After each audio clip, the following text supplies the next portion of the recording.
kullanmaya başlıyorlar. Son viraj döndü.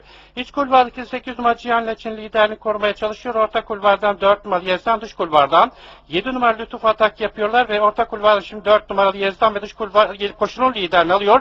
Dış kulvardan 7 numaralı Lütuf mücadele hiçbir yerinden kopyan, iç kulvardan Cihan Laçin'le mücadeleye katılmaya çalışıyor ve iç kulvardan 2 numaralı Kazaz'ın sprintini izliyorum. Orta kulvardaki 4 numaralı Yezdan farkı 1,5 boya kadar çıkartıyor. Orta kulvardan 8 numaralı Cihan Laçin atak yaparken dış kulvardan 7 numaralı Lütuf atak yapıyor. 4 numaralı Yezdan iç kulvardan Kazaz geliyor ve 4 numaralı Yezdan ve 2 numaralı Kazaz arasındaki birincilik kararını varış hakemleri bildirecekler. 7 numaralı Lütuf, Cihan Laçin ve Ervakay arasındaki üçüncülük kararını onu da varış hakemleri bildirecekler. 4 numaralı Yezdan mı, 2 numaralı Kazaz mı koşuyu kazandı? Bununla ilgili kararı varış hakemleri bildirecekler.